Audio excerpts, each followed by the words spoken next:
Hello and welcome to Politics War Room with James Carville, and I'm Al Hunt. This week, our guest is viral star and passionate defender of the Democratic Party's values, Michigan State Senator Mallory McMorrow. Remember, we love taking your questions, so write into politicswarroom@gmail.com or send a tweet to @Politicon for next week's show. We'll get to as many as we can, and don't forget to tell us where you're from. Please tell your friends about us and remind them to subscribe on Apple Podcasts, Spotify, Stitcher, or wherever you get your podcast. James, you know, Michigan State Senator Mallory McMorrow 10 days ago was known mainly to her suburban Detroit, Oakland County State Senate constituents. She's become now a national figure. Some would even say an icon, standing up to a right-wing smear that falsely charged that she was a sexual groomer. Senator, we are so pleased to have you on this podcast. Thank you for joining us. Let me start by saying... We're thrilled to be here. Thank you for having me. It was a remarkable speech, a remarkable response, and there has been a remarkable reaction. What enduring impact do you envision or hope this might achieve?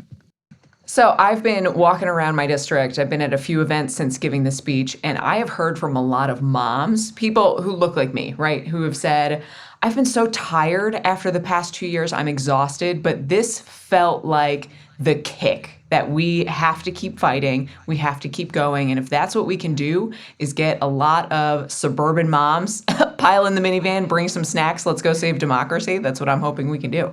Right, maybe some backpacks in the back. President Biden called you. Has there been any follow-up? Are you going to appear with him, or has the staff talked to you since then? Oh, yeah, it was amazing. I actually missed his first phone call because I was reading my daughter a bedtime story. So I'm always going to tell her that Noah, remember, you were more important than the president. But I've talked to Jamie Harrison since then. I've been talking to a lot of people. So I am just ready to jump in on the team however I can be useful to get Democrats fired up for this midterm cycle. I'm all in.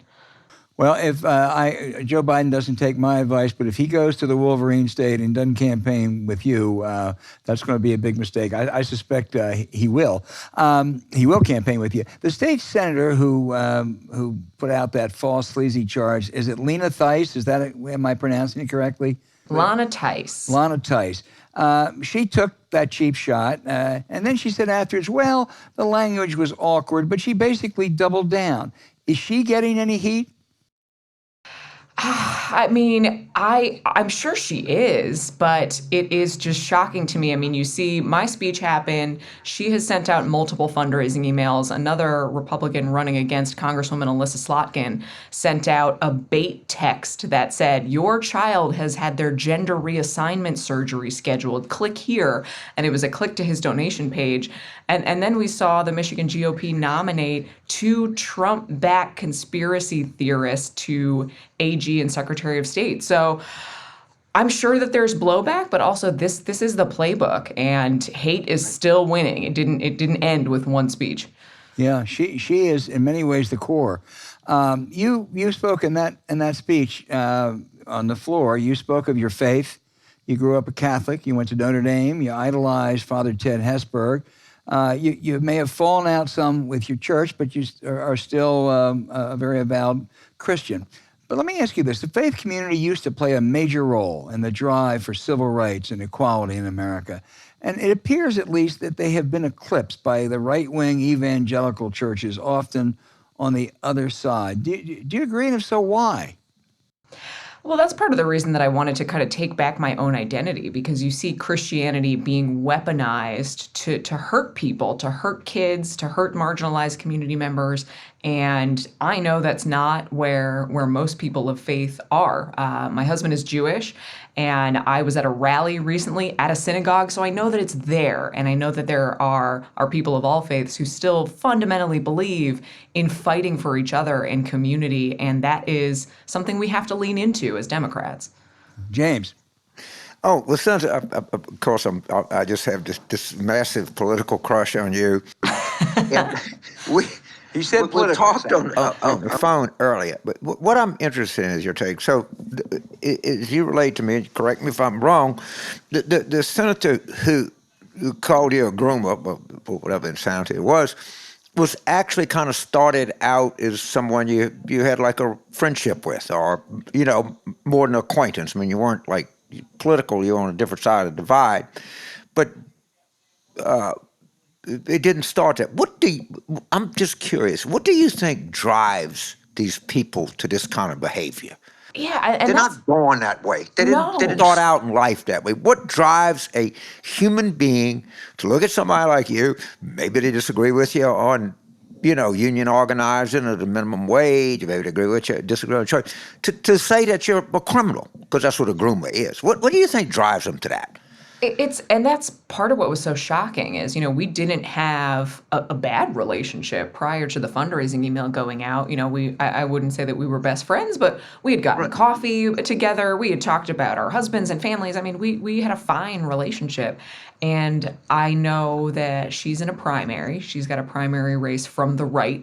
And I see this willingness to kind of almost disassociate. There's your family life and your personal life, and then there's politics as if it's a game, and there's no consequences. And that's not how this works. Politics is life. These are decisions that we are making about people's lives, and the willingness to try to disconnect those two things is really shocking to me. So you want to talk about Michigan a little bit, because we'll certainly want to get into 2022 in Michigan, but it strikes me from a distance that first, I never thought of, George Romney, people like that. I mean, there's a kind of moderate tradition of Michigan Republicanism. And it seems to me now that they are particularly crazy. I mean, kidnapping the governor, I mean, calling you a groomer. I mean, they have just left. Most of them, not all, I'm sure that there are plenty sensible Republicans, and you could point them out too, is that got that dairy farmer for the Upper Peninsula that said, "Look, there just wasn't any fraud in the election. I'm sorry. Okay, maybe he's not somebody I'd vote with, but he seems to have some honesty." They have particularly crazy Republicans, and I think Michigan has some really effective and tough women Democrats, and I certainly put you at the top of that. But my dear friend Governor Granholm, Governor Whitmer, our Secretary of State. Do you agree with my observation that there's unusually nutty Republicans, and women Democrats have played an outside role in modern Michigan politics? Yeah, I would agree. And so I represent Mitt Romney's hometown. My district was a Republican district that I flipped in 2018. And there was a reason I was very clear in the speech not to target Republicans, because I think when my constituents hear me say things like that, they think I'm talking about them. I'm not talking about my constituents. There's a difference between this current Republican Party, which is so disconnected from the Romneys, from people like Bill Milliken, who was a governor here in Michigan, who, was a huge conservationist, who loved the Great Lakes, who was in the tradition of moderate Republicans out of Michigan. I represent a lot of people who are still that type of Republican and who feel so lost right now because they don't see themselves in Mike Shirkey, who the day that the FBI announced the plot to kidnap Governor Gretchen Whitmer, he walked out of the Senate chambers and went to a rally with the same extremist, Boogaloo Boys and militia groups that were rallying on the Capitol steps that day and told them to keep going. There's such a disconnect from the kind of history, the proud history of bipartisanship and moderation in Michigan. So that's really a lot of my message to voters is, I'm not talking about you. This current Republican Party is not the Republican Party that you grew up with, and you've got a choice this year. It is vote for people who want the government to work, or vote for conspiracy theory, anti-government extremists. That's the choice this year. So I'm going to turn back to Al, but I think in your district, I gave a speech there, I think the largest Jewish Reform temple in the country is in your district. Am I right? Am I right? Mm-hmm. That's true. Okay, I'm checking my memory, because when you get my age, you forget a lot. But I think in the 90s, I gave a speech there, And the rabbi and people, took me around and showed me the whole thing. And I just distinctly remember, if I'd have thought where the largest Jewish Reform temple in the world, I wouldn't have picked suburban Detroit, but it Right? was. Yeah. I guess you get a lot of votes there. Albert, go ahead. James, when you were giving that speech, the senator was in elementary school. I just would. I know this. I was on the Beamer. That's a high honor. I was supposed from the Beamer, not actually Ford, but anyway. Senator McMorrow, let me just take you back quickly to what the particulars were, what the charges she made and you answered. One dealt really, didn't it, with LGBTQ people? Yeah, so the charge and again, this was in a fundraising email that she sent out for herself. We are not even in the same district. She named me by name and accused me of grooming, which the definition of grooming is befriending a child for the purpose of sexually molesting them, supporting pedophilia, and wanting 8-year-olds to believe that they were responsible for slavery. I mean, I'm a mom of a 1-year-old. That is a horrific accusation to level against somebody that you work with. It's madness. Yeah, it really is. And they of course bring up race and is the critical race theory, to your knowledge, taught anywhere in the Michigan public schools? No. So it's just an absolute canard. I mean, it's just, they make it up. And do you know anybody in your party who says that basically their kids ought to feel guilty about slavery? No, and there is a huge difference between understanding accurate history. When I grew up, I didn't grow up in a particularly diverse area, but we learned about slavery, and you feel horrible knowing that humans owned other humans, but that doesn't mean that it was my fault. That means that we now have a responsibility to learn from that so that we don't repeat history. So we actually had Christopher Rufo was invited to testify in the Michigan Education Committee in the Senate 6 months ago. This is the guy who was profiled in the New York Times this past weekend as the architect of creating the fear around critical race theory and now pivoting to LGBTQ issues because he feels like that is so much more powerful. It's made up. It is manufactured outrage that is creating issues where there aren't issues. And it's deflecting. It's scapegoating. And this is frankly what's so upsetting is they're lying to their own supporters because let's say we pass legislation and next week a 5th grader who's trans can no longer play soccer. That's not going to bring your healthcare costs down, but that's what they want you to believe. And it's lying to everybody. It's hurting a marginalized community, but it's also just scapegoating because there are no policy plans. Yeah, this is going to play out not just in your state of Michigan, but all over the country. What advice do you offer to those, mainly Democrats, who are going to be under similar attacks? I think we can't lose if we stand in our morals. We love our families. We love our communities. We love our schools. We want teachers and parents to be able to talk to each other because it takes a village to raise a child. And this is just outright hate. It's hate and it's lies. And I think we can get aggressive, call it what it is, blunt it, and point out that it's a scapegoating tactic because then they don't have a platform. There's nothing to stand on. And if we can make that case really strongly and frankly show our communities, especially those who are being targeted by these attacks, that we stand with you and we're fighting for you and we're fighting for everybody else because there aren't any policy solutions behind these really hollow attacks. Senator, I'm going to turn it back to James, but I think you have a primary too. How's it looking right now? We feel good about it. I'm excited. I represent the suburbs right now. With redistricting, the Michigan Senate has the opportunity to flip to Democratic control for the first time since 1984, which, believe it or not, is before I was alive. So it's longer than my lifetime. James was still giving speeches back then, but go ahead. So I'm excited. So my new district brings together the suburbs and the city of Detroit, which is so exciting for me to be able to hopefully represent a Metro Detroit diverse district. So we feel good about it. We're going to work super, super hard, get out on doors, talk to everybody like we did the first time around, and ask for their trust. I fight like hell. Hopefully this week showed that. And I'm really excited to go into this next cycle. James. So, Senator, before we leave, we're going to get into the most important topic of this conversation more than anything else is we have critical races coming up in Michigan. I know the people that listen to us want to know about it.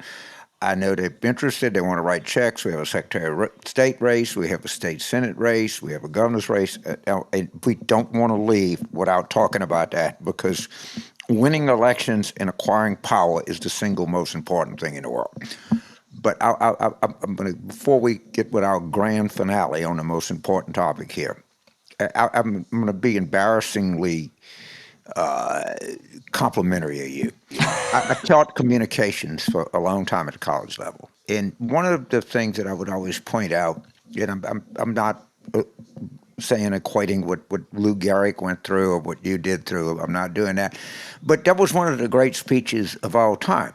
Now, if you actually listen to the words of the speech, it was fine, but the circumstances elevated it to one of the most legendary moments, not just in American sports, but just communications and emotion.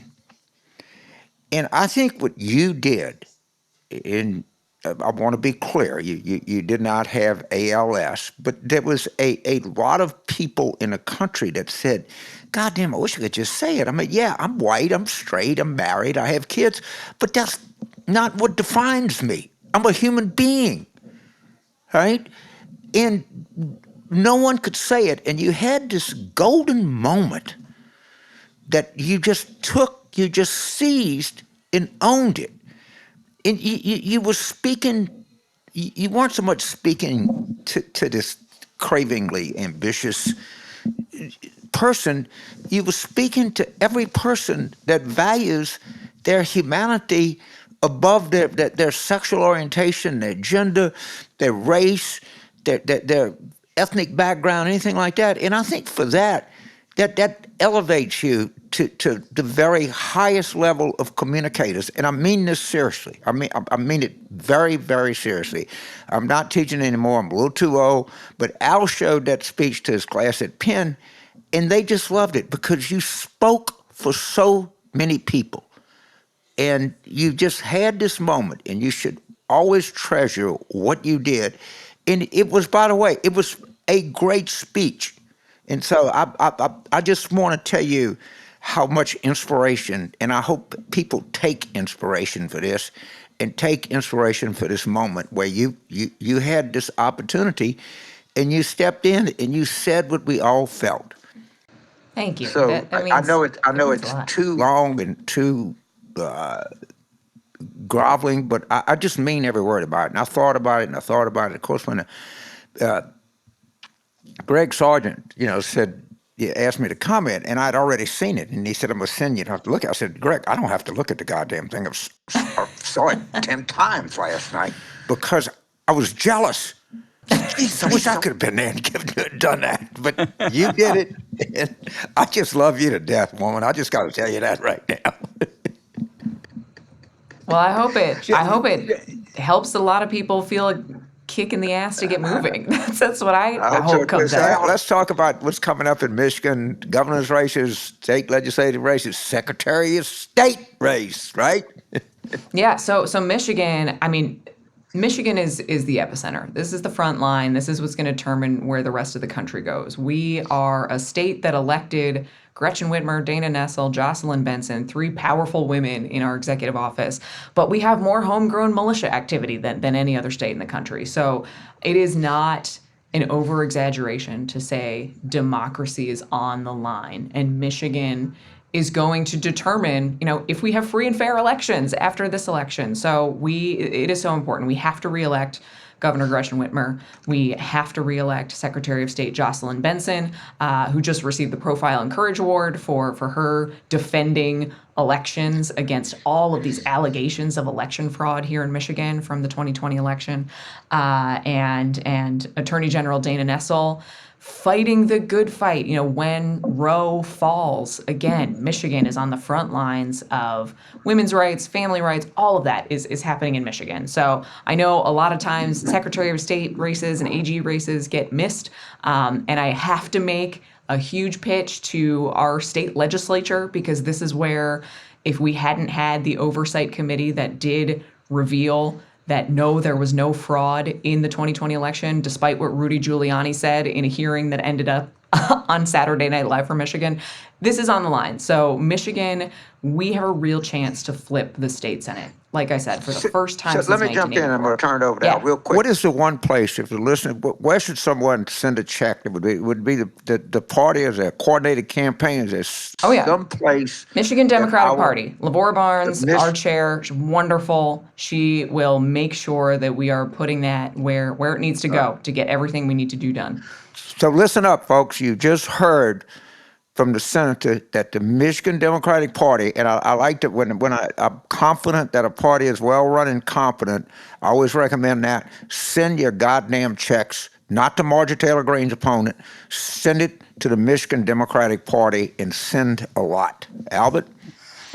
James mentioned, Senator, that I teach a class at the University of Pennsylvania, and I did last week show the clip of you speaking, the whole clip of you speaking on the Senate floor. And I had a whole number of students who that night emailed me that they sent it to their parents, which really, I thought, I mean, when a college kid sends something to their parents, that means it really had an impact on them. Yeah. Oh, that means a lot. And we've gotten, James, I will send you some of these letters we've gotten. We've gotten them from all over the country, people writing by hand these incredible stories about their lives, their parents' lives, what service means, and it's been so moving and wonderful. Well, Senator Mallory McMorrow, you are an icon, and we can't tell you how much we appreciate you being on this program, and we hope you'll come back. Al, thank you. James, thank you. All right, and tell your friend, the chairman of the party, that I'm going to carry my bony ass up to Michigan sometimes, and I'll do a fundraiser for you, anything that you need. You are welcome anytime. Just don't wear a U of M shirt in Lansing. You can go visit that reform synagogue again, James. There you go. Thank you so much. Thank you. Take care. Give your kids a hug for us. Okay, thank you.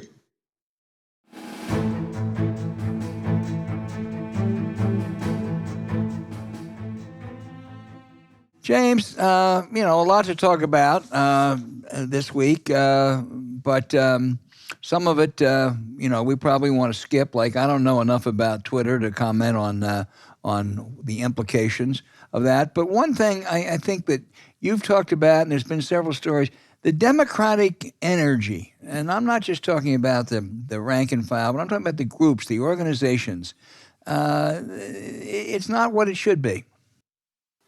No, and it's been written about in New York Magazine, which, as you know, I'm kind of a big fan of. I think it's the most provocative of these kind of left of center publications, and it had a piece that it's something I've been on for a long time. What good are these Democratic interest groups? And I'll just be specific here: women's health groups, environmental groups, you name them. And they seem to just absorb a lot of money and not do very much. And of course, after this piece was written, and I hate it that I can't remember the writer's name, but he's a kind of old lefty. He comes from a pedigree, and he understands that. And actually, Michelle Goldberg wrote about it again in the New York Times. And there's just going to have to be a serious reevaluation of how these left of center interest groups and national groups work. Because I have to tell you, the pro-choice people have been a disaster. The pro-life people have beat them like a drum. And they're getting ready to lose in the Supreme Court. They're losing in every state legislature they can. And people that care about this, that are passionate about this, that think this is an important issue, you got to change game plans here. This is not working. It's not working at all. Climate is receding to the back. The climate movement has not energized people, has not invigorated people. I think it's been flat. It refuses to emotion as part of its message. It's convoluted, and it's going to face major, major, major defeat. This is not a good time for this entire thing. We're receding, and we're going to recede more. And by the way, Roe is a 72% issue, and we're going to lose this totally. Most people want to be activated by climate. We're losing this by the minute. They're just not any good. They won't change. They raise money from the same donors. They get the same grants. They all hire each other, and they all do the same thing, and none of it works, and they'll never be challenged. Well, I'll tell you what I think the core of the problem is. If you look at the right-wing groups, the Republican groups, Club for Growth, some of the evangelical Christian groups, the pro-life groups, many of them, most of them, tie what they're doing to politics. They're involved in campaigns, and that's central to everything they do. And Correct. I think if you look at the other side, they are less linked to politics. Some are, but a lot aren't. They do their own thing. They go and they they make all kinds of pronouncements, and they put out ads, and they talk about how important the cause is, but they don't tie it to electoral politics as much as the right does. And it goes back to a study that we both admired a great deal about 7 or 8 months ago from a Harvard political scientist. And what they did, several of them, they went and they looked at North Carolina and Georgia and the William Barber Justice campaign in North Carolina and Stacey Abrams' campaign in Georgia. What Stacey Abrams did, she tied it to getting people to vote, to explaining them the consequences. And it made a difference. It probably is the reason, in part at least, why Biden carried that state, why they elected 2 senators. By contrast, William Barber in North Carolina, with all the good intentions, had all kinds of demonstrations. They went to the Capitol, they marched, they had all kinds of events, but they didn't tie it to electoral politics. And I think that's a problem with the pro-choice people, with the climate people, and with a number of the others in the Democratic side of politics today. You know, it's like they don't want to get their hands dirty. Right? And so as long as they're in Washington and they're hiring the same people who go to the same places, read the same things, listen to the same things, they're not going to be challenged. And the last thing that these people want to do is go out and organize in a state. What, you want me to go to eastern North Carolina? I don't think so. I'm in Adams Morgan. I'm not going to do that. I have to. I brought my friends, and I got my wine and cheese parties, and I listen to NPR, and this is what I am. And that is the problem. They don't want to engage. They just want to talk to each other. They want to go out and literally have the same people, give them the same money, and live off of it. And they're losing. And they're bringing a lot of people down. Look at the amount of energy you had right in January of 2017. They had 1 million women on the mall. And it just dissipated. And I don't think that there is sufficient leadership. I don't think emotion is used. I don't know what they're doing. I think they're just all talking to each other. That's my own view. Yeah, I think there is a lot of that, and they don't. And I must say, when I look at the right, as much as as bad as I think some of their causes are, they're shrewd. They really are shrewd. You look at the Club for Growth, which they're frauds. They said they're for limited government, small government, Right. lower taxes. And the last thing their policies do is grow the economy. By the way, but what they really do is they tie to campaigns. Anywhere you go, the Club for Growth is a major factor in a campaign, and I don't see that on the other side. But James, what else? What else is on your mind? Well, I mean, so what I like is this psych ops war that's going on about Kevin McCarthy. Who's recording these? I mean, at first it was Liz Cheney. Then somebody came in and said, no, it was Elise Stefanik. And can you imagine if you're Kevin McCarthy or you Steve Scalise or you anybody, you're scared to talk to anyone because you don't know who's diming everybody here. But somebody is. And it reminds me of the Robert Livingston fall. So at the 2000, tell the story because I think it's worthy. The 2000 convention, his wife Bonnie was at the Republican convention. Obviously, I was doing media stuff, and my wife was, obviously there. And the family, and she comes up to me and she says, "You slimy piece of shit. You brought my family down. I hope you feel good about what you did." And I said, I was living, I was just kind of mulling around. I didn't have anything to do, can't tell you I was disappointed to see this hypocrisy exposed, but I didn't know about it, and I wasn't the guy behind it. And then about 3 years later, I run into the former Congressman Livingston, and he said, "Man, I'm sorry that, we now know that Tom DeLay did the whole thing." Yeah. James, back up. What the thing was when they dumped Newt Gingrich as Speaker, right, they were going to turn to Livingston. And within a day, or actually less than that, it came out that he apparently had some kind of an affair with someone, which in that environment immediately took him out of it. So that was the context Thank of you. what, Yeah, of what DeLay. I was presuming too much knowledge. Yes. But most of our viewers aren't as old as we are, James. I agree. I agree, and that was a good backup there. The catcher ran down to first baseline because first baseman is the ball. But forget that for a moment. But I mean, the point is, when that happens and you don't know who did it, you don't know who to trust. And so the game is, let's come up with somebody else that might have done it, because obviously someone doesn't want McCarthy to be the presumptive speaker. And so it's more likely that it's Stefanik, because Liz Cheney is not going to be the presumptive speaker, for sure. Well, don't rule out Jim Jordan. No, I know. Yeah. I mean, was it the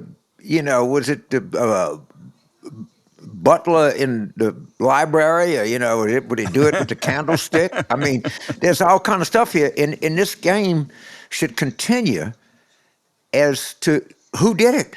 They could do a political clue game, Kevin McCarthy. And who are all the suspects?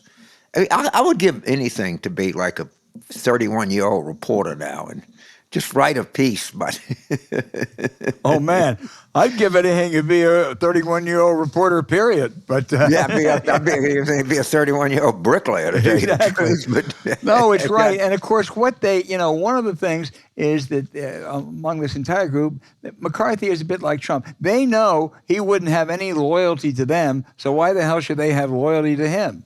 And right. He may get to be the next speaker, even. But he's going to be a wholly owned subsidiary, first of Donald Trump and who knows who else. I just think that this whole intrigue thing, I mean, it's psychological warfare that you can't believe, because you don't know who to trust. Mm-hmm. And you don't know it's I don't know how do I say the sounds? It's just it's Shakespearean. I don't know. It's maybe Greek. It's something like that. I mean, and you can imagine, of course, eventually we're going to find out who it was, and there's going to be a lot of books written about it. And it's also just the oldest story in the world. People see that, thinking with good reason that they're going to be in power. And everybody is lining up. This is really this is Hamlet on steroids, man. I got to tell you, I just love this story. I can't get enough of it. Kevin McCarthy had the speakership within his grasp. He thought about 7 years ago, and then he made a dumb comment, even if it was a truthful comment, that the whole purpose of the Benghazi thing was to sleaze up Hillary Clinton, and he said it worked. And then they caught him in relationship apparently with somebody, and so he was bypassed. And Kevin hasn't learned his lessons, because what Kevin is he's a shrewd political tacticianer. But he's not a heavyweight, and he's obviously not disciplined. And I can tell you this, if he is speaker, James, I will make a fearless forecast. He will go down as a terrible speaker in the lines of several of his predecessors. People have proved this again and again. If you have people, and I would certainly put President Clinton at the top of this. If you have people that feel a certain affection and loyalty to you, anybody isn't going to inevitably hit a rough patch. All right? Every ship gets into stormy weather. And the difference is that Kevin McCarthy there's no one that feels intensely about him. Right. Right. All right. Right. And so if it comes, okay, well, this is some heat. I'll just get the hell out of there. Where people that build up relationships and have people that care about them, when something happens, these people are going to be much more inclined to come to your defense. Well, absolutely. I mean, it was true, as you said, of Clinton, certainly true of Obama. It was actually true of Reagan, and and it's certainly true of Nancy Pelosi. But it ain't true of Donald Trump, and it ain't true of Kevin McCarthy. Right. That's for sure. Yeah, I mean, yes. I mean, Reagan he has gotten a lot of trouble over doing anything, and justifiably, but he had people, that cared about him. Right. Right. Yes. Okay.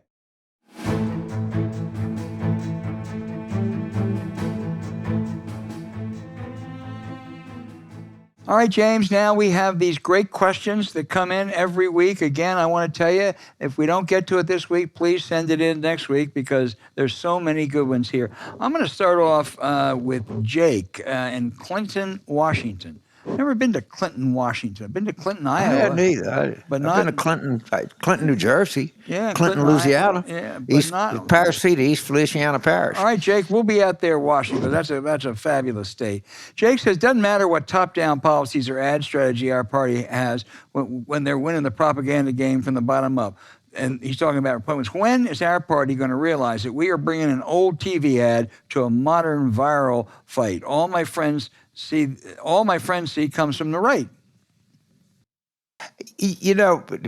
First of all, stunning observation. Secondly, the party and the people, and when I say this, there's a lot of complexity that goes in. But when I'm talking about congressional staffers, people that work at interest groups, NGOs, foundations, newsrooms, they all come from a certain thought process, all right? And they most all are highly educated and coastal and have no desire to be anything else. And I just think that the Democratic Party, and I think Senator Tester would agree with me, that's what any number of people who text me from time to time or call me would, we have become a comfortable coastal party that is more interested in not the rank and file of people like you, but the people in Washington are more comfortable with being smug and being comfortable than they are going out and doing things. And if that's fine. You need people at the Pentagon, you need people at headquarters, but you need people on the front lines. And we just have, in my opinion, a lot of talented people who are sitting around Adams Morgan, going to wine and cheese parties. And I ain't getting off of this one. Well, please don't, because it's important. Our next question comes from Lillian in Woodstock, Virginia. I know that. I know Woodstock. Yeah, oh, God, right. That's my hometown almost. Do you? Shenandoah County. She says, is there an opening for Democrats to recruit Disney and its money to dethrone DeSantis and, more generically, the Republicans? Coming under the heading of my enemy's enemy is my friend. Look, first of all, you got to understand what DeSantis is doing is a fraud. I mean, it's against state law. It's not going to happen.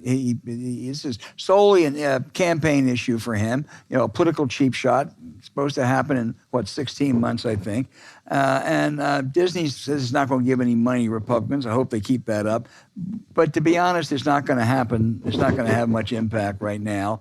But I think you have to keep at him. I want to get Senator McMorrow down in Florida. She could take on Ron DeSantis. Yeah. So let's talk about this because my fellow Shenandoah County has really hit on a response to that. The first thing is all of this, the transgender stuff, the critical race theory stuff, the Disney stuff, it's all stunts. Understand, these are college frat kids pulling stunts. That's all this is. It's nothing to do, and of course the courts are going to throw this out. Of course he's going to own the libs. Of course nothing is going to get advanced. It's talking about a problem that doesn't exist. I think Disney will go back to giving to Republicans because this is going to pass over. The courts are going to strike it down. If it doesn't, it's going to cause billions of dollars of tax increases in Florida. But understand this: the modern Republican Party is a party of stunts. That's all they do. It's one after another. And once you start down the path of stunts, you have to go one more. All right? You have to go one more. You have to keep stunting up. And you just watch. They're just going to keep doing more of this. But this is what this is. These are frat people pulling off stunts. So somebody says, well, look at this. Well, we can do that. And it's all manufactured by calling Senator McMorrow a groomer or sending people, emails telling them to get their child's number for sex change operation. It's all fucking stunts. And hopefully, and I would have said 5 years ago, stunts evaporate. They're all what they are. People don't confuse this with policy. I don't know. Maybe stunts, at least for now, seem to be working. And we got to get our asses off the coast and in the country and take these stunts on. Agreed. Let's stick with Virginia for a minute. Sean in Reston says that the Democratic, good question, Jane. If the Democratic Party were a baseball club, how would you rate our farm system? Who are the blue chip prospects in the party, and how would you measure their readiness for AAA, AA, for the big leagues? Thank you. And I would rate our 2018 incoming Democratic class, and not in the farm system, I would put them as the 27 Yankees. All right? I would put them as, one of the great teams ever. And unfortunately, we have to elevate these people. But if that 2018 incoming class was just, I felt so good about the future of the party, and they've been stifled and sort of caught. But this is a great myth that the party doesn't have talent, doesn't have a bench. They have a bench. The problem is we got our bench, which should be playing in Major League Baseball. We got them stuck down there in the low minors. But I love your analogy. I love your question. And there's actually, and I think you would agree with me, the 2018 incoming Democratic House class, stunningly talented on many different levels. Yeah, they sure are, and I just hope some of them are elevated to get more national attention. But James, I've got an addition to that. Actually, it was in the 2018 class where actually won an upset win in a state senate race in Oakland County, Michigan. And boy, I'll tell you, this is someone who clearly is ready for AAA and will be ready for the big leagues very soon. And that's our guest today, Senator McMorrow. Sure, of course. She is big time. And there are people like that everywhere. Yeah. Everywhere. James, the next, I'm going to stick with old Ron DeSantis for a minute because Jeff in St. Pete, Florida says the right-wing media is moving away from Trump and toward DeSantis. He says DeSantis is 10,000 times meaner and smarter than Trump. He doesn't care if he's liked. What do we do to make sure he's not nominated? I'll tell you something. I disagree with you, Jeff. If Trump runs against DeSantis says he's mean, he doesn't care, everything else. I think that the stuff that the Trump people will sick on him, the Roger Stones in the world, you just won't believe it. I think Ron DeSantis wouldn't know what hit him if he gets into a pissing contest with Donald Trump. Of course, I'm going to be cheering it on if it happens because whoever gets hurt, and if both gets hurt, right on, James. What do you think? I kind of disagree, and I'll go through the respectfully disagree stuff. Thank you. But what's at the core of this? Is the core of it that it's a loyalty to the leader? It's Trump, and Trump came along, and he just said what I was thinking, and I like him, but stick with him forever. Or is this whole thing predicated on gut-wrenching fear? Is that you are losing, you had you in your mind, you didn't, but in your mind you had this exalted place in American politics and American culture, and people that are not like you are coming in and, I hate to use the word, but I will, replacing you. And I think that's a stronger impulse than the impulse to like Trump because he kind of grabs his crotch and, hates all the people that you hate.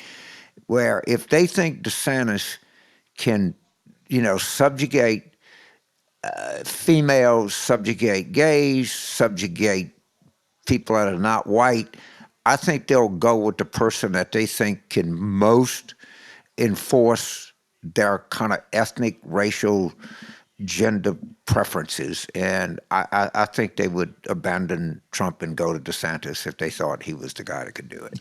Well, we both would relish the fight, wouldn't we? So bring it on. Well, yeah, but I mean unfortunately, the things that Trump brought up and the emotions that he brought to the surface are not going to dissipate with him. And unfortunately, this is just a really, really, in this whole idea that the country belongs to us and we can keep it for ourselves. First of all, you're not going to have any Social Security or Medicare. You're going to have a shitty job market. But forget all of that. This is really a fight about a change in America. People that America's changing and they understand the change and they're kind of comfortable with it. And people that think that we can revert back to another time. And that's just, I think it's that simple. Kate in Springfield, Pennsylvania. I know Springfield well. I grew up about 5 miles from Springfield. She's a big fan of the show, and she thanks us for turning her on to Magic Spoon. She loves Magic Spoon. She said, if at the state level, secretaries of state are my number one priority. We went over that, and you mentioned it, James, and Senator McMorrow mentioned it today. What should be my second and third priorities? Attorney generals, district attorneys. What do you recommend, James? Well, I think Senator McMorrow gave us some good guidance. You have a governor's race. Yep. I don't know how big priority that is. You have a Secretary of State's race, pretty big priority. You have Attorney General's race, pretty big priority. You have a chance to take the state Senate back for the first time since 1984. And she said something, and I think you and I both mentally jumped to this. Let's find out. I'd like to see somebody do top 10 state Democratic parties ranked. All right? Yeah. And where there's a good party that has support, let's take our friend in Wisconsin, Ben Winkler, okay? Right. Or let's take... and Michigan's good. Virginia's Susan, good. Yeah. In Susan Schwecker in Virginia. I'd love to see some analytical thing on where can donors, because my initial reaction is, as opposed to trying to call or prioritize or engage in some kind of political triage, which to some extent is necessary because some places you have a shitty party. But where are the places? You're not mentioning Florida, of course.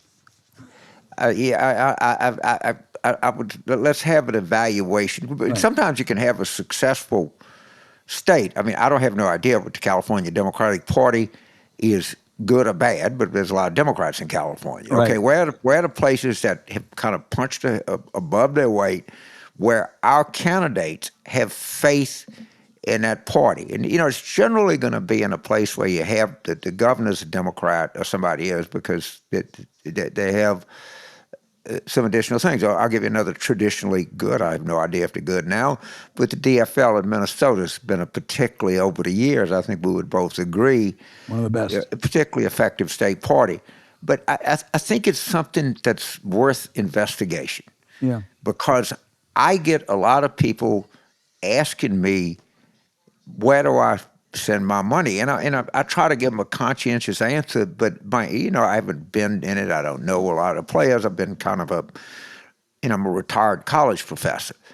But that's a very good discussion, and that's one worth having. Well, the other thing is, I don't know.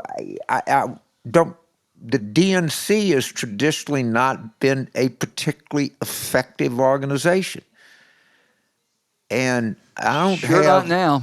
Right. I don't have good vibes here right now. I got to be truthful with you. Well, James, you've answered, a question from Cody in Nashville, Tennessee. You've just answered it because Cody asked, do state level political parties matter anymore? I think what you're saying is some do and some Yeah. don't. Let's find out which ones do. Yes, and Yeah. maybe we can get a guess of maybe somebody knows this, but they're not all created equal. Right. Right. All right. You mentioned Ben Wickler's done a terrific job out in Wisconsin. Right. And but that's a good. And I've done events for the Tennessee State Democratic Party. I don't want to say they're bad or good. They're very nice. It's a very difficult state. You're not going to win a lot of elections in Tennessee. But it could be that there are probably some great political parties in states that we don't do well. For all I know, the Utah Democrats are particularly, But sometimes the result is it depends on where you are. But who spends the money in the right places, who deploys the right resources, who inspires the right people, and where can people like your Penn students who care and center this, where can they get their ass out of Philadelphia during the cycle and go and work where they can have an impact and they can have a real strategy and be well led? I think that's an important question that we should try to answer. It sure is. I'd add one more thing to Kate's list of what should be her priorities, and that is state Supreme Court elections. Sure. I mean, boy, you just look at Michigan and Ohio and North Carolina and Wisconsin and Pennsylvania. We have elected state. I know there's a critical one in North Carolina. They have 4-3 Democratic majority. 2 Democrats are up. There are 2 Supreme Court races up in Michigan this year. Check and find out where else. But if there's an elected state Supreme Court in your state, take a look at who's up and what the stakes are. Because in some of those states, they have prevented some really bad things from happening. But look at what the Koch brothers, or the right wing organizers, they go down to the school board level. Right, exactly. And I'm not so much suggesting that. But if you listen to this show and you work for Democratic interest groups and you can smell salt water, get your ass out of there. They're not doing any good at all. Right? The Michigan State Democratic Party is 6,000 times more valuable than any of these groups in Washington. So get out and do it. Lisa all right, James, this is good. Moore Park, California. Have you been to Moore Park, California? I have not. Spell it. Moorpark. I have not. Well, we'll check it, Lisa, but you got to check it. Yeah, Lisa asked a good question. Said a couple of weeks back, news broke about Trump using a burner phone during the insurrection. Why haven't the Democrats seized this opportunity and turned it into the equivalent of Hillary Clinton's emails? I read too many like spy books and police procedurals, and everybody has a burner phone kind of thing. Can you retrieve them, James? If he, you can't. Apparently, according to what I read, I have no idea. I'm not I always tell people I'm not having an affair and don't owe anybody money. So just call me. I'll answer it, and they can have my phone if they want it. I tend to watch porn on my computer and not my cell phone, so I wouldn't be too embarrassed. But I'm not going there. Go ahead. At any rate, can you? I will point this out till the day I die. The New York Times wrote more stories on Hillary's email in total than all of Trump's business and ethical problems. So that at some point. Benghazi, which of course turned out to be precisely nothing. The email story, which everybody went nuts about, which actually turned out to be precisely nothing. And we have real scandals to chase here. And their stunts, understand, if you look at modern history, their stunts are 10 times more effective than our real issues. And what's really interesting, and not a stunt, is the Jamie Raskin question. Why didn't Mike Pence get in the car with the Secret Service?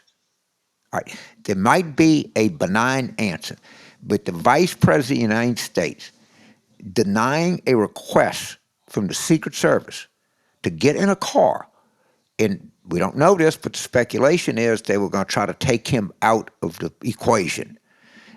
This is a question. You think the Secret Service may really have been involved in that? I'm not saying that they were, But what I'm saying is there is significantly more concern here and evidence that this would be which Hillary's emails, of course, were nothing. Benghazi was nothing. This may be the greatest scandal that you could imagine in our democracy. I don't know that that's true, but we should be seeing stories. We should be seeing at least, we couldn't because there's not enough ink on the equivalent of the email story. But this is a very, very fascinating story. It is, and it's fascinating. It's a great question too. So please keep those questions coming in. We love them. We can't get to them all, but we'll get to as many as we can. And we look forward to hearing from those of you who didn't get your questions in today. Resend them, and hopefully we'll get to them next week.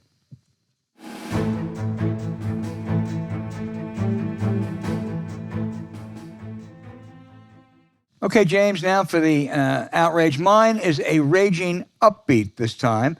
It's Jose Andres and the extraordinary work that the great chef is doing.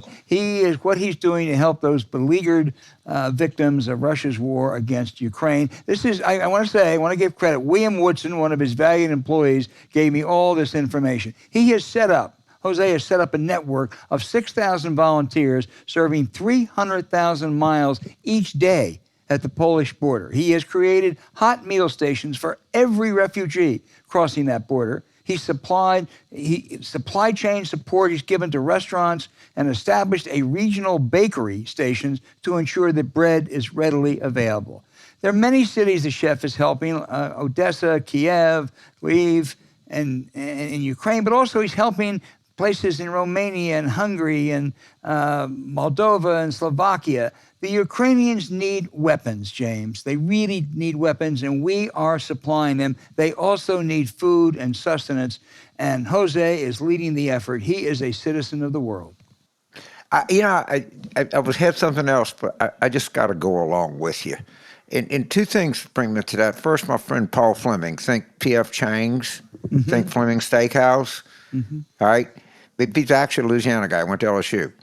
And he was over there was texting me from the Polish border, sending me pictures, and was helping Chef Andreas, who he gives all the credit to in the world. And then last night, you were there, and Mary and I were there, but well-deserved honor at the Colombian Embassy for our friend Maureen Orth, who's built schools and God knows done what for Colombia. And I was sitting there at a table. We're at a different table, but I had some young people, Peace Corps people, Colombians and everything else. And we talked about 10 minutes about Chef Andreas. Yeah. I mean, it's just, he's become a humanitarian icon. And I just want to get on the bandwagon here with you. And our friend William Woodson is an integral part of his team, and I think he's this is an inspirational show. We had Senator McMorrow, and we're talking about Jose Andres. These are really great people. And we ought to note at that event last night, the great Maureen Orth became a Colombia citizen. She has done so much for that country over half a century, and so she's still an American citizen. She's got dual citizenship, and boy, I tell you, it's good for her, but it's really good for Colombia. Absolutely. And that's one of my favorite places. Of course, I worked for President Santos, who ended up winning a Nobel Prize, which was really fun. Hey, when you mention Nobel Prize, Jose ought to be on that list of that short list of possible Nobel Prize winners. It should be. Yeah. Should definitely be. And the James Beard Foundation should give him a special humanitarian lifetime achievement award. Yeah. Everybody absolutely. should do something to encourage more people to do that. They were talking about the school stuff that he was sending out, like during the pandemic. I mean, the reach of that guy is just stunning. He was prepared meals for these kids that were stuck at home. And one of the things that we just don't appreciate, our friend Billy Shore, who spent a lifetime doing this, we just take the fact that we have full stomachs for granted. We get cranky if, we think we're going to eat lunch at noon and it's 12:30 and, God damn it, I got to eat. Right. And this is something that they should really elevate I just so enthusiastic about your Jose Andres shout out. I just really want to double down with you on that because I think it's really important. You mentioned Billy Shore. Let's not forget our friend Christy Harvey, who's his right-hand Right, woman. absolutely. So it's absolutely. And, I've helped them raise some money from time to time, but food is something we take for granted. And boy, that's something that, billions of people in the world don't. Yeah, that's for sure. Okay. That was a great one, Al. That like stimulated me. I know. Great. I just got so, I read a little bit about him, so I called William. I said, William, can you just tell me what he said? I was blown away. I mean, 300,000 meals a day at that border. I mean, it's incredible. It really is. And we talked about 10 minutes last night. And this young guy went to, some suburban Philadelphia. I don't know, I forgot. And went to one of those, Haverford, Swarthmore, Penn. But whatever, just really, and loved sports. I mean, we were watching the game. Just couldn't have been a more charming another guy sitting next to me. It was Colombian. And everybody would just love Chef Jose, man. Just unbelievable. Yeah.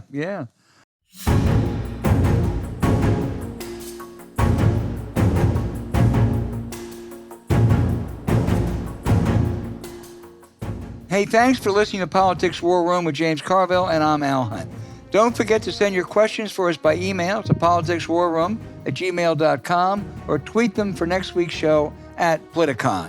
To keep up with us, subscribe to Politics War Room on Apple Podcasts, Spotify, Stitcher, or wherever you listen. Please rate the show with a 5-star review. We'll be back next week with another show as we continue our War Room planning.